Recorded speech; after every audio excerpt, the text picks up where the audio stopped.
Hello friends, welcome to Hema coding school. ఈ day 13 లోపల మనం డిస్కస్ చేయబోయే JavaScript topic DOM manipulation. DOM అంటే డాక్యుమెంట్ ఆబ్జెక్ట్ మోడల్. ఈ డామ్ మ్యానిపులేషన్ అనేది ఈజీ వేలో అండర్స్టాండ్ అవ్వడం కోసం నేను లైబ్రరీని ఒక ఇమేజ్ తీసుకుంటున్నాను. ఈ లైబ్రరీని మనం వెబ్ పేజ్ అనుకుంటే, ఈ లైబ్రరీలో ఉండే బుక్స్ని మనం HTML ఎలిమెంట్స్ అనుకుందాం. ఈ లైబ్రేరియన్ ఏ విధంగా అయితే ఈ లైబ్రరీని మేనేజ్ చేస్తుందో, అంటే బుక్స్ తీయడం, చేంజ్ చేయడం, న్యూ కలెక్షన్స్ తీసుకోవడం, ఇదంతా మేనేజ్మెంట్ ఏ విధంగా అయితే చేస్తుందో, సేమ్ మనకి ఇక్కడ వెబ్ పేజ్లో డామ్ కూడా అదే విధంగా మేనేజ్ చేస్తుంది అనమాట ఈ HTML ఎలిమెంట్స్ని. ఎగ్జాంపుల్, ఇక్కడ నేను ఈ లైబ్రేరియన్ దగ్గరికి వెళ్ళి XYZ బుక్ కావాలని చెప్పేసి నేను అడిగినప్పుడు తన దగ్గర ఉన్న బుక్స్ లిస్ట్ లోపల నేను చెప్పిన బుక్ నేమ్ ఆధారంగానో, లేకపోతే బుక్ ఐడితోనో, ఆథర్తోనో ఏదో విధంగా ఆ బుక్ని ఈ లైబ్రరీలో ఉంటే ఫైండ్ అవుట్ చేసి నాకు ఇస్తుంది. ఇక్కడ లైబ్రరీని ఏ విధంగా అయితే బుక్ని ఐడెంటిఫై చేసి మనకి ఇస్తుందో, సేమ్ అదే విధంగా వెబ్ పేజ్ లోపల డాక్యుమెంట్ ఆబ్జెక్ట్ మోడల్ అనేది HTML ఎలిమెంట్ని యాక్సెస్ చేసి మనకి ఇస్తుంది. సో యాక్సెస్ చేయడానికి మనకు యాక్సెస్ ఎలిమెంట్స్ ఉంటాయి అన్నమాట ఈ డాక్యుమెంట్ ఆబ్జెక్ట్ మోడల్ లోపల.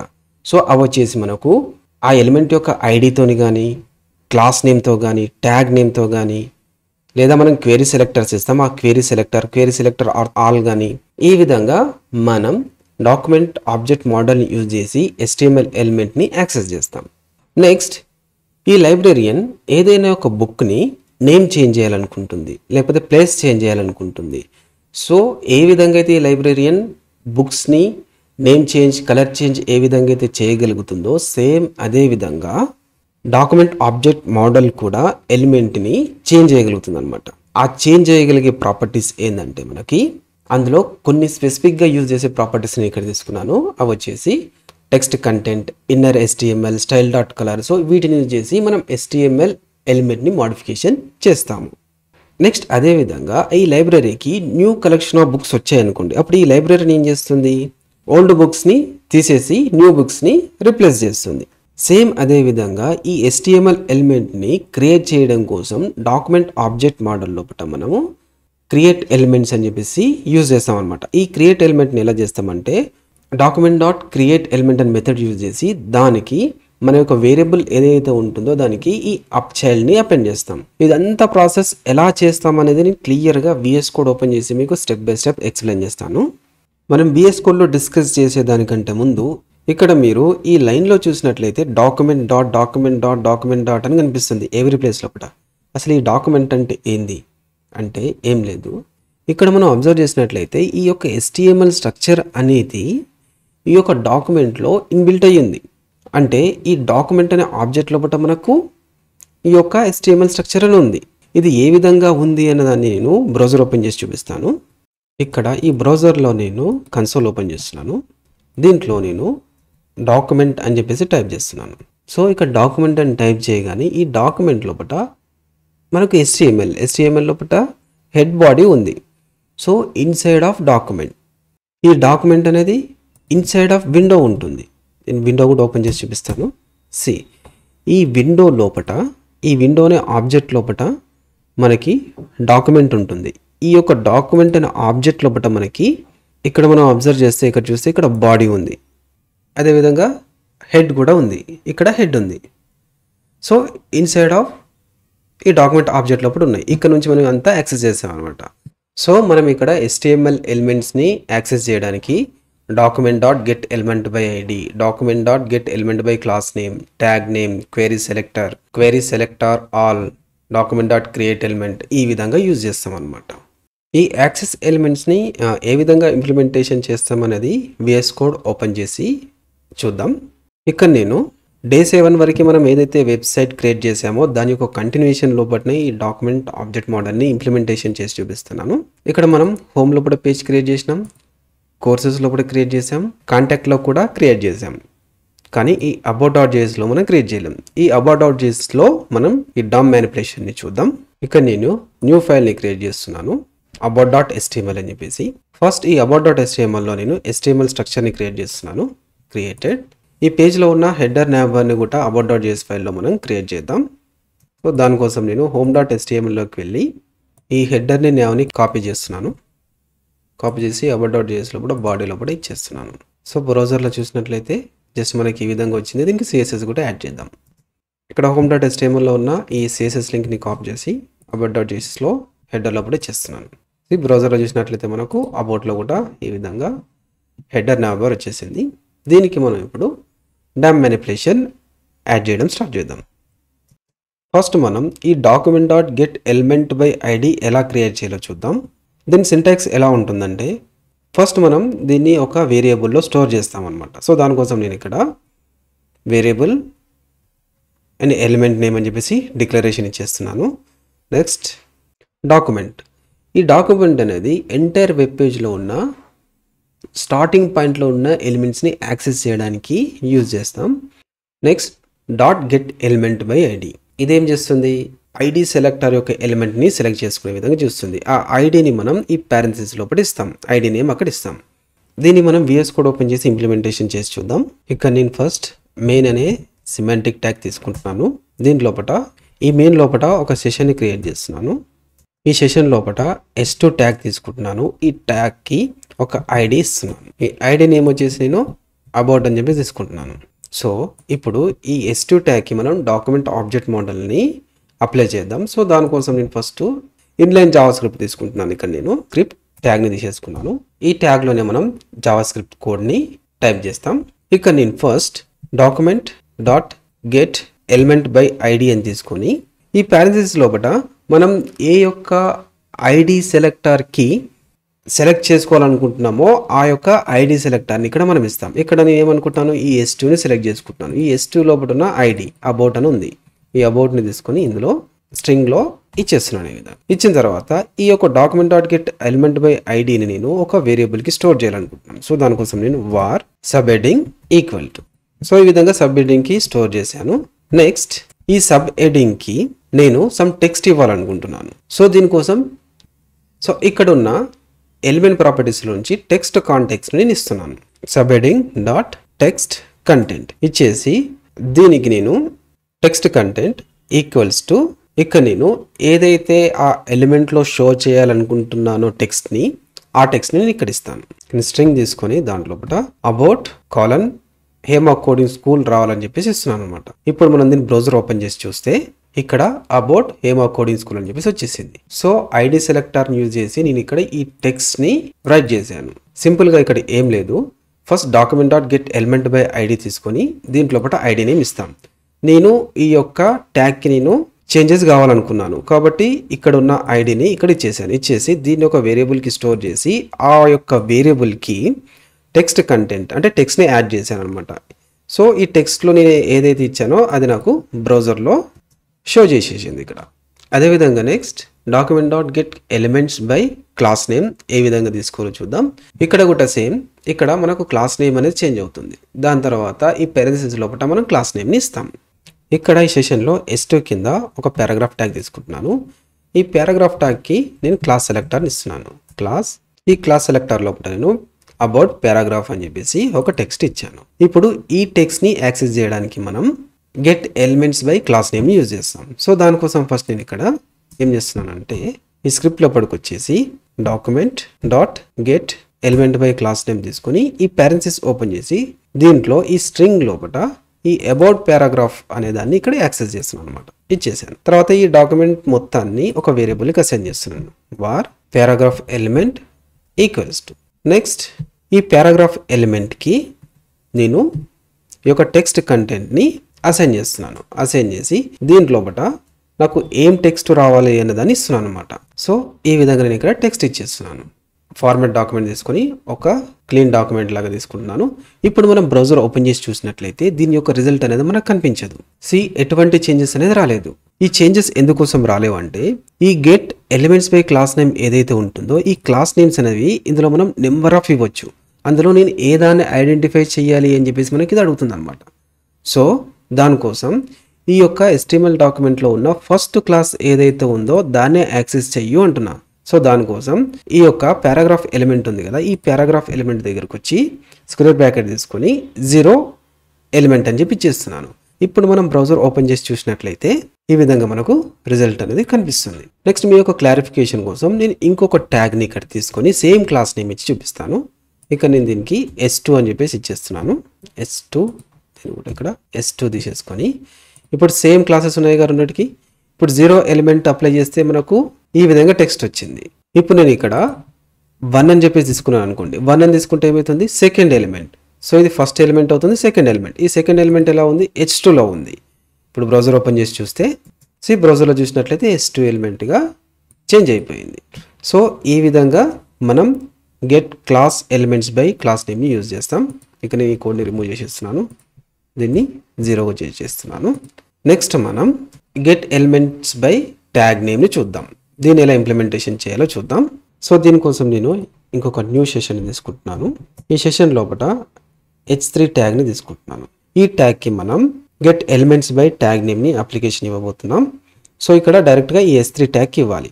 సో దానికోసం ఇక్కడ నేను first document dot get elements by tag name తీసుకొని దీంట్లో నేను కొటేషన్ మార్క్ తీసుకొని ఆ ట్యాగ్ నేమ్ ఇచ్చేస్తున్నాను. నేను ఈ ట్యాగ్కి అప్లై చేయాలనుకుంటున్నాను. సో దానికోసం ఇక్కడ నేను డైరెక్ట్గా H3ని ఇచ్చేస్తున్నాను. ఇచ్చేసి ఈ యొక్క గెట్ ఎలిమెంట్ బై ట్యాగ్ నేమ్ని నేను ఒక వేరియబుల్లో స్టోర్ చేస్తున్నాను. సో దానికోసం వేరియబుల్ H3 ఎలిమెంట్ అని చెప్పి తీసుకుంటున్నాను.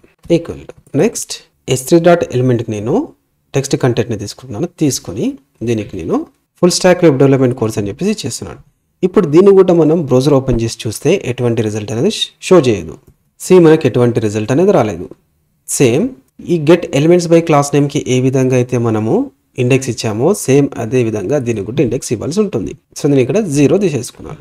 0 అంటే ఫస్ట్ H3 ఎక్కడైతే ఉందో అక్కడ ఇది అప్లై అయిపోవాలని చెప్పాను. సో ఇక్కడ బ్రౌజర్ ఓపెన్ చేసి చూసినట్లయితే మనకు ఈ విధంగా వచ్చేసింది. నెక్స్ట్ మనం క్వెరీ సెలెక్టర్ గురించి చూద్దాం. నెక్స్ట్ ఇక్కడ నేను ఈ H3 ట్యాగ్ కింద ఒక పారాగ్రాఫ్ ట్యాగ్ తీసుకుంటున్నాను. తీసుకొని దీనికి ఒక క్లాస్ ఇస్తున్నాను. ఈ క్లాస్ లోపల హైలైట్ అని చెప్పి తీసుకున్నాను. దీనికి మనం క్వెరీ సెలెక్టర్ని అప్లై చేసి చూద్దాం. ఫస్ట్ నేను ఇక్కడ డాక్యుమెంట్ డాట్ క్వెరీ సెలెక్టర్ దీంట్లో నేను ఈ యొక్క సెలెక్టర్ ఏదైతే ఉందో క్లాస్ సెలెక్టర్ని ఇక్కడ నేను ఇచ్చేస్తున్నాను. స్ట్రింగ్ ఓపెన్ చేసి డాట్ హైలైట్ అని చెప్పేసి ఇచ్చేస్తున్నాను. దీన్ని నేను ఒక వేరియబుల్కి స్టోర్ చేస్తున్నాను. వార్ హైలైట్ ఎలిమెంట్ అని చెప్పి తీసుకుంటున్నాను. దీనికి స్టోర్ చేసిన తర్వాత నెక్స్ట్ ఈ యొక్క హైలైట్ అనే ఎలిమెంట్కి ఈ యొక్క ఇన్నర్ HTMLని ఇవ్వబోతున్నాను. సో ఇక్కడ నేను dot inner HTML equals to ఇక్కడ ఈ టెక్స్ట్ కంటెంట్కి ఇన్నర్ HTMLకి డిఫరెన్స్ ఏంటంటే ఈ టెక్స్ట్ కంటెంట్లో డైరెక్ట్గా ప్లెయిన్ టెక్స్ట్ ఇచ్చేసాం, కానీ ఇక్కడ మనం ట్యాగ్స్ కూడా ఇచ్చుకోవచ్చు అనమాట. సో ఇక్కడ స్ట్రింగ్ ఓపెన్ చేసి కోర్స్ హైలైట్ కాలర్ అని చెప్పేసి ఇచ్చేసాను. దీన్ని ఇప్పుడు మనం బ్రౌజర్లో ఓపెన్ చేసినట్లయితే ప్లెయిన్ టెక్స్ట్ వస్తుంది. ఈ విధంగా ప్లెయిన్ టెక్స్ట్ వచ్చింది. సో ఇప్పుడు ఇక్కడ నేను దీనికి HTML ట్యాగ్ని యాడ్ చేయాలనుకుంటున్నాను. యాడ్ చేసి దీన్ని బోర్డ్లో తీసుకురావాలనుకుంటున్నాను. సో దానికోసం ఇక్కడ నేను B ట్యాగ్ని యాడ్ చేస్తాను ఫర్ బోల్డ్. బ్రౌజర్లో చూసినట్లయితే ఈ విధంగా హైలైట్ అయిపోయింది. నెక్స్ట్ ఇక్కడ మీరు ఈ క్వెరీ సెలెక్టర్కి ఈ యొక్క క్లాస్ సెలెక్టర్కి డిఫరెన్స్ ఏంది అని మీరు చూసినట్లయితే ఈ get elements by class name కానీ get elements by tag name కానీ HTML కలెక్షన్స్ అనమాట. ఆ కలెక్షన్స్ లోపల మనము ఈ విధంగా ఎలిమెంట్ ఇస్తేనే యాక్సెస్ చేస్తాయి. కానీ ఇక్కడ ఈ క్వెరీ సెలెక్టర్ వచ్చేసి ఈ డాక్యుమెంట్ లోపల ఉన్న ఫస్ట్ ఎక్కడైతే ఈ క్లాస్ సెలెక్టర్ కనిపిస్తుందో అక్కడైతే యాక్సెస్లోకి వెళ్ళిపోతుంది. అంటే ఈ డాక్యుమెంట్లో ఉన్న ఫస్ట్ క్లాస్ సెలెక్టర్ ఎక్కడైతే ఉంటుందో దాన్ని డైరెక్ట్గా అయితే యాక్సెస్ చేసేస్తుంది. That is the difference. ఒకవేళ ఈ క్లాస్ హైలైట్స్ నెంబర్ ఆఫ్ ఉన్నాయి అనుకోండి, అప్పుడు మనం క్వెరీ సెలెక్టర్ ఆల్ అని చెప్పేసి తీసుకుంటాం. నెక్స్ట్ మనం document dot query selector all గురించి చూద్దాం. ఈ క్వెరీ సెలెక్టర్ ఆల్ని యూజ్ చేసి ఇక్కడ ఉన్న ఈ పారాగ్రాఫ్ ట్యాగ్ అన్నిటికీ కలర్ చేంజ్ చేద్దాం అనుకుంటున్నాను, టెక్స్ట్ కలర్. సో దానికోసం నేను first document dot query selector all అని తీసేసుకొని దీంట్లో నేను పారాగ్రాఫ్ ట్యాగ్ని ఇచ్చేస్తున్నాను. ఇచ్చిన తర్వాత దీన్ని ఒక వేరియబుల్కి స్టోర్ చేస్తున్నాను. వార్ పారాగ్రాఫ్ స్టైల్ అని చెప్పేసి తీసుకుంటున్నాను. నెక్స్ట్ ఈ యొక్క పారాగ్రాఫ్ స్టైల్కి ఈ యొక్క స్టైల్ కలర్ని అప్లై చేయబోతున్నాను. సో దానికోసం నేను ఇక్కడ డైరెక్ట్గా పారాగ్రాఫ్ స్టైల్ అనే వేరియబుల్కి dot style dot colour equals to red అని చెప్పేసి ఇచ్చేస్తున్నాను. సో ఈ విధంగా ఇవ్వగానే ఈ క్వెరీ సెలెక్టర్లో ఉన్న P ట్యాగ్స్కి ఈ కలర్ అనేది అప్లై అయిపోతుంది. కానీ ఇక్కడ మనకు నెంబర్ ఆఫ్ P ట్యాగ్స్ ఉన్నాయి కాబట్టి మనం ఈచ్ ఎలిమెంట్ని యాక్సెస్ చేయాలి కాబట్టి దానికోసం మనం ఇక్కడ ఫర్ లూప్ని యూజ్ చేస్తాం. సో ఇక్కడ నేను ఫర్ లూప్ తీసుకొని for var I equal to 0 initialization చేశాను. నెక్స్ట్ కండిషన్ ఇస్తాను I less than paragraph style dot length. Next increment చేస్తున్నాను I++ తీసుకుని దీంట్లో కర్లీ బ్రాకెట్ ఓపెన్ చేసి ఈ యొక్క పారాగ్రాఫ్ స్టైల్ని పైకి తీసుకొచ్చేసి దీంట్లోపటి నేను ఇండెక్స్ ఇచ్చేస్తున్నాను. ఇక్కడ ఈ స్టైల్కి ఐ అని చెప్పేసి ఇచ్చేస్తున్నాను. సో ఇక్కడ ఈ పారాగ్రాఫ్ స్టైల్ 0 ఎలిమెంట్ దగ్గర కలర్ అప్లై అయిపోతుంది. అదేవిధంగా ఎన్ని ఎలిమెంట్స్ ఉంటే దీంట్లో అన్ని ఎలిమెంట్స్కి అప్లై అయిపోతుంది. బ్రౌజర్ ఓపెన్ చేసి చూసినట్లయితే మనకు 2 పారాగ్రాఫ్ ట్యాగ్స్ ఉన్నాయి. సో ఆ 2 పారాగ్రాఫ్ ట్యాగ్కి మనకి ఇక్కడ అప్లై అయిపోయింది. సమ్ మోర్ క్లారిటీ కోసం ఈ ఫుల్ స్టాక్ వెబ్ డెవలప్మెంట్ కోర్స్కి ఈ కోర్స్ హైలైట్ మధ్యలో ఇంకొక పారాగ్రాఫ్ ట్యాగ్ తీసుకొని చూద్దాం. ఆ ట్యాగ్ కూడా ఈ కలర్ అనేది అప్లై అయిపోతుంది. సో ఇక్కడ నేను ఈ సెషన్ లోపల H3 కింద ఇక్కడ పారాగ్రాఫ్ ట్యాగ్ తీసుకొని దీంట్లో ఒక టెక్స్ట్ ఇచ్చేస్తున్నాను. ఇప్పుడు దీనికి కూడా ఆ కలర్ అనేది అప్లై అయిపోతుంది. ఇక్కడ చూసినట్లయితే దానికి కూడా కలర్ అనేది వచ్చేసింది. నెక్స్ట్ ఎలిమెంట్ని ఏ విధంగా క్రియేట్ చేయాలో చూద్దాం. ఇక్కడ ఫస్ట్ వారిని వేరియబుల్ తీసుకుంటాం. అదేవిధంగా వేరియబుల్ నేమ్ ఎలిమెంట్ అని చెప్పి తీసుకుంటున్నాను. తర్వాత డాక్యుమెంట్ అని తీసుకొని డాక్యుమెంట్ డాట్ క్రియేట్ ఎలిమెంట్ అని చెప్పి తీసుకుంటాం. ఈ క్రియేట్ ఎలిమెంట్ అనేది HTML ఎలిమెంట్స్ని క్రియేట్ చేస్తుంది. ఏ ఎలిమెంట్ అయితే క్రియేట్ కావాలో ఆ ఎలిమెంట్ నేమ్ ఇక్కడ ఇచ్చేస్తాం అనమాట. ఆ ట్యాగ్ నేమ్ ఇక్కడ మనం ఇచ్చేస్తాం. UL కానీ LL కానీ పారాగ్రాఫ్ ట్యాగ్ కానీ H1 ట్యాగ్ ఏ ట్యాగ్ కావాలంటే ఆ ట్యాగ్ మనం ఇక్కడ ఇచ్చేస్తాం. ఇచ్చేసిన తర్వాత ఈ క్రియేట్ అయిన ఎలిమెంట్ని మనం ఏ ప్లేస్ లోపల అపెండ్ చేయాలనుకుంటున్నామో ఆ వేరియబుల్కి అపెండ్ చైల్డ్ అని తీసుకొని ఆ అపెండ్ చైల్డ్ లోపల ఈ ఎలిమెంట్ నేమ్ని ఇచ్చేస్తాం. సో ఈ విధంగా ఏ ప్లేస్లో అయితే అపెండ్ చేయాలనుకుంటున్నామో ఆ యొక్క ఆ వేరియబుల్కి మనం అపెండ్ చైల్డ్ ఇచ్చేసి ఈ పారెంథసిస్ లోపల ఈ యొక్క వేరియబుల్ని అంటే ఇది స్టోర్ అయిపోయిన వేరియబుల్ని మనం ఇక్కడ ఇచ్చేస్తాం. సో అప్పుడు ఆ ఎలిమెంట్ అనేది క్రియేట్ అయ్యి షో చేస్తుంది మనకు. దీన్ని ఏ విధంగా ఇంప్లిమెంటేషన్ చేయాలో చూద్దాం. EVS కోడ్లో మనకు సింపుల్ అండర్స్టాండింగ్ కోసం ఈ యొక్క పారాగ్రాఫ్ ట్యాగ్ కింద నేను ఒక UL ట్యాగ్ తీసుకుంటున్నాను. తీసుకొని ఈ UL ట్యాగ్కి ఒక ఐడి ఇచ్చేస్తున్నాను. ఐడి వచ్చేసి కోర్స్ హైలైట్ లిస్ట్ అని చెప్పేసి తీసుకుంటున్నాను. దీంట్లోపట ఒక LI ట్యాగ్ అనేది క్రియేట్ చేసి దానికి సమ్ టెక్స్ట్ ఇస్తున్నాను. బ్రౌజర్లో చూసినట్లయితే సో మనకి ఈ విధంగా ఒక బుల్లెట్ పాయింట్ అనేది వచ్చేసింది.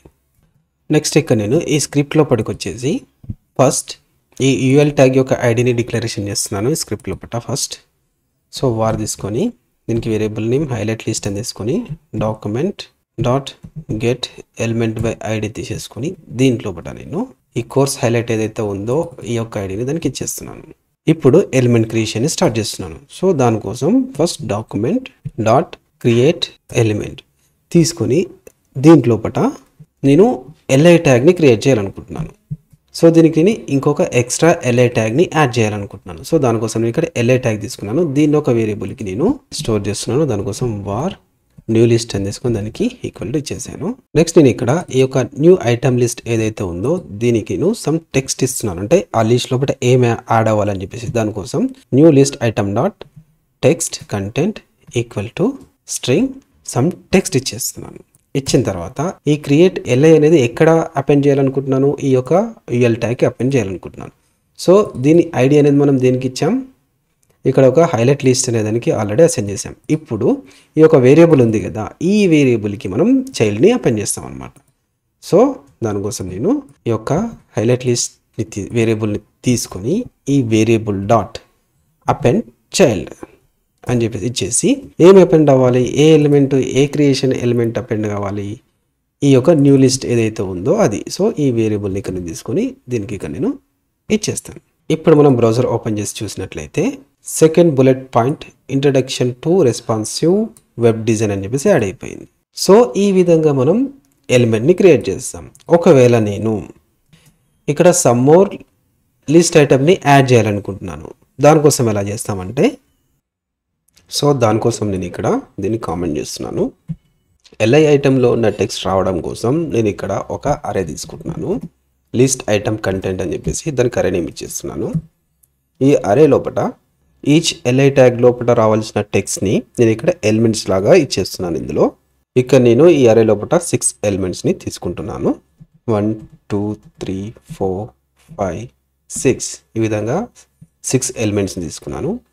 ఈ ఎలిమెంట్స్ని LI ట్యాగ్ క్రియేట్ చేసి ఆ LI ట్యాగ్లో ఇన్సర్ట్ అయ్యేలా చేయాలి. సో దానికోసం నేను ఇక్కడ ఫర్ లూప్ తీసుకుంటున్నాను. ఫర్ దీంట్లో initialization var I equal to 0 అంటే 0 ఎలిమెంట్ నుంచి స్టార్ట్ అవ్వాలి. అదేవిధంగా I less than array dot length అంటే list item content dot length. Next increment I plus plus curly bracket open చేసి దీంట్లో ఇప్పుడు నేను ఎలిమెంట్ని క్రియేట్ చేస్తున్నాను. సో దానికోసం వార్ న్యూ ఐటమ్ లిస్ట్ అని చెప్పేసి వేరియబుల్ డిక్లరేషన్ ఇస్తున్నాను. దీంట్లో కూడా డాక్యుమెంట్ డాట్ క్రియేట్ ఎలిమెంట్, నేను LI అనే ఎలిమెంట్ని క్రియేట్ చేయాలని చెప్పేసి అంటున్నాను. సో LI అని చెప్పేసి చేస్తున్నాను. ఈ LI ఐటెం లోపల టెక్స్ట్ అనేది రావడం కోసం నేను ఇక్కడ ఈ new list item dot text content అని తీసుకుంటున్నాను. ప్రీవియస్గా మనం ఈ కోడ్ లోపల LI లోపల టెక్స్ట్ రావడం కోసం ఈ విధంగా టెక్స్ట్ ఇచ్చాము, కానీ ఇక్కడ మనకు లిస్ట్ ఆఫ్ ఐటమ్స్ ఉన్నాయి. సో దానికోసం మనం ఈ యొక్క అరేని ఇక్కడ తీసుకొని దీనికి ఇండెక్స్ ఇచ్చేస్తాం. ఇండెక్స్ I అని చెప్పేసి ఇచ్చేస్తున్నాం. సో ఇక్కడ ఈ ఫర్ లూప్ ఏం చేస్తుంది, ఫస్ట్ ఇక్కడ 0 ఇండెక్స్ని ప్లేస్ చేస్తుంది. సో 0 ఉన్నప్పుడు ఫస్ట్ LI ట్యాగ్కి ఈ టెక్స్ట్ అనేది అసైన్ అయిపోతుంది. ఇక్కడ I అనేది 1 అయినప్పుడు ఈ ఎలిమెంట్ అనేది LIకి టెక్స్ట్ కింద యాడ్ అయిపోతుంది. సో ఈ విధంగా అన్ని ఎలిమెంట్స్ LIకి యాడ్ అయిపోతున్నాయి. నెక్స్ట్ ఈ యొక్క LI ఐటమ్స్ మనకి ఇక్కడ ఈ UL ట్యాగ్ లోపల ఉన్న LI తర్వాత ఇక్కడ మనకు అసైన్ కావాలి. సో దానికోసం మనం ఈ ID సెలెక్టర్ని యూజ్ చేసి ఏ విధంగా అయితే ఇక్కడ మనము document dot get element ID తీసుకున్నామో ఈ యొక్క వేరియబుల్కి నేను అపెండ్ చైల్డ్ని చేస్తున్నాను. So highlights list dot append child తీసుకొని దీనికి ఈ యొక్క న్యూ ఐటమ్ లిస్ట్ని ఇచ్చేస్తున్నాను. సో ఇప్పుడు మనం బ్రౌజర్ ఓపెన్ చేసి చూసినట్లయితే LI ట్యాగ్స్ లోపల ఈ టెక్స్ట్ అనేది వచ్చేస్తుంది. సో బ్రౌజర్లో చూసినట్లయితే ఈ విధంగా టెక్స్ట్ అనేది LI ట్యాగ్స్ లోపల యాడ్ అయిపోయింది. సో ఈ విధంగా మనం ఎలిమెంట్స్ని క్రియేట్ చేస్తాం. నెక్స్ట్ ఈ బ్రౌజర్కి ఫుటర్ కూడా యాడ్ చేసేద్దాం. ఫుటర్ కోసం నేను ఈ హోమ్ డాట్ HTMLకి వెళ్ళి ఇక్కడ ఉన్న ఫుటర్ని కాపీ చేస్తున్నాను. నెక్స్ట్ ఈ అబౌట్ డాట్ HTMLలోకి వచ్చేసి ఈ యొక్క స్క్రిప్ట్ పైన మెయిన్ తర్వాత ఇక్కడ నేను ఇచ్చేస్తున్నాను. ఇప్పుడు మనం బ్రౌజర్ ఓపెన్ చేసి చూసినట్లయితే సో ఈ విధంగా మనకు ఫుటర్ వచ్చేసింది. సో ఈ విధంగా మనం డాక్యుమెంట్ ఆబ్జెక్ట్ మోడల్ని ఇంప్లిమెంటేషన్ చేస్తాం. నెక్స్ట్ ఈ ఇన్లైన్ జావాస్క్రిప్ట్ కోడ్ని ఎక్స్టర్నల్ జావాస్క్రిప్ట్గా కన్వర్ట్ చేద్దాం. సో దానికోసం నేను ఇక్కడ న్యూ ఫైల్ తీసుకొని న్యూ ఫైల్లో about.js అని చెప్పేసి ఒక ఫైల్ క్రియేట్ చేస్తున్నాను. ఈ about.htmlలో స్క్రిప్ట్లో ఉన్న కోడ్ అంతటిని ఇక్కడ నుంచి కట్ చేసి ఈ about.js లోపల ఇచ్చేస్తున్నాను. ఇప్పుడు మనం బ్రౌజర్ ఓపెన్ చేసి చూసినట్లయితే ఓన్లీ ఈ కోడ్ మాత్రమే మనకు కనిపిస్తుంది. ఈ మెయిన్ లోపల ఏదైతే కోడ్ డిక్లరేషన్ ఉందో ఈ కోడ్ మాత్రమే మనకు కనిపిస్తుంది. ఈ విధంగా కనిపిస్తుంది. ఇప్పుడు మనం ఈ about.jsలో ఉన్న కోడ్ని about.htmlలో ఉన్న స్క్రిప్ట్కి అసైన్ చేద్దాం. దానికోసం ఈ స్క్రిప్ట్ లోపల src అనే అట్రిబ్యూట్ తీసుకొని దీనికి ఆ ఫైల్ పాత్ ఇచ్చేస్తాం. జావాస్క్రిప్ట్ ఫైల్ పాత్ని ఇచ్చేస్తాం. సో ఇక్కడ ./about.js. ఇప్పుడు మనం బ్రౌజర్లో చూసినట్లయితే ఈ విధంగా మనకు మళ్ళీ యాజ్ యూజువల్ నార్మల్గా వచ్చేసింది. ఈ విధంగా మనం ఇన్లైన్ జావాస్క్రిప్ట్ని ఎక్స్టర్నల్ జావాస్క్రిప్ట్ని ఇన్లైన్కి ఈ విధంగా మనం కన్వర్ట్ చేసుకోవచ్చు. ఈ వీడియోని క్లోజ్ చేసే ముందు క్విక్ రివిజన్ చేద్దాం. ఈ డే 13 లోపల మనము డాక్యుమెంట్ ఆబ్జెక్ట్ మోడల్ మ్యానిపులేషన్ గురించి డిస్కస్ చేసాం.